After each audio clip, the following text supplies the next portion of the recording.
Live to Mark Regev, Senior Advisor to Israel's Prime Minister Benjamin Netanyahu. Hello, Mr. Regev. Good afternoon. A plan to release and retrieve the remaining hostages in Gaza is not mentioned anywhere in this new article. Why is that? The article was about what we see as a post-war situation. Obviously, getting the hostages out is part of the operation we're currently in. But that was not what the article was about. We were talking about what we hope to see in the future. Everything does seem to be about the hostages, the possibility of the war stopping or ceasing, also political fate in Israel, Mr. Netanyahu's in particular. Well, the hostages are obviously central. Every Israeli feels for the families of the hostages, and just think for a moment what those families are going through. They know that their loved ones are being held by this brutal terrorist organization. We saw the sort of violence, the brutality, the horrific violence that Hamas was capable of on October 7th. And the hostages that were released in November, and they've been talking, have told stories of both physical and psychological abuse.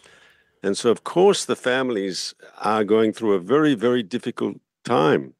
And of course, they're worried and concerned about their loved ones who are being held by these terrorists of Hamas. This article makes it plain that Mr. Netanyahu clearly sees no role for the Palestinian Authority. There's lots in it listeners can find. He says they're incapable and they're not willing. But the Americans do want a role for the Palestinian Authority, your major ally. So who's right, the Americans or Mr. Netanyahu?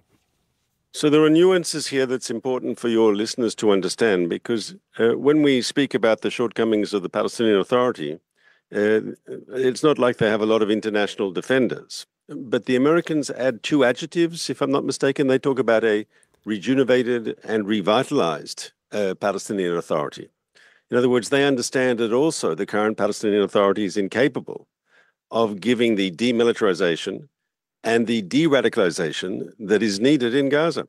I mean, there's no adjective here. I've got the quote for you. Antony Blinken said that the future must include Palestinian-led governance and Gaza unified with the West Bank under the Palestinian Authority.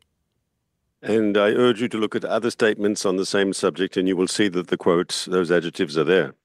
Well, let me ask you about an ideology rather than an adjective. How do you destroy the ideology behind Hamas? Because the former UK Defence Secretary Ben Wallace says relentless attacks against Palestinians risk fueling the conflict for another 50 years and radicalising Muslim youth across the globe.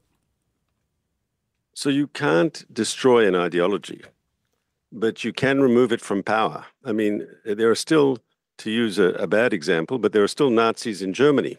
But they don't control the government, they don't control the German military, they don't control the German police. So will there be people who still support Hamas extremist ideology? Of course there will be. But you'll remove them from positions of power, and in doing so, you will change the political dynamic. Who do you think is your neighbour who will come to assist? Many Palestinian leaders have said no one wants to come into Gaza on the back of an Israeli tank. Who are you talking to who gives you hope for cooperation? Or are you, with your policies, becoming increasingly isolated in the Middle East? I think what we'll see is once Hamas has been destroyed, at the moment people are waiting to see that Israel is really going to do what we say we're going to do. So people are sitting on the fence. But once Israel has destroyed Hamas, and then the focus will be on what are we building there instead of Hamas, I think you'll see many people be standing up, not only people from the West, but Arab countries who understand. They know, when Hamas is defeated, there won't be many tears shed in Arab capitals. On the contrary, there's not a lot of love for Hamas. They're seen by many of our Arab neighbors as an Iranian proxy. And so I think once this is done, that's why the first of the items in Mr. Netanyahu's article was destroy Hamas, because only once you've destroyed Hamas do other things and a better future become possible. Okay, Mr. Regev, thank you very much for joining us.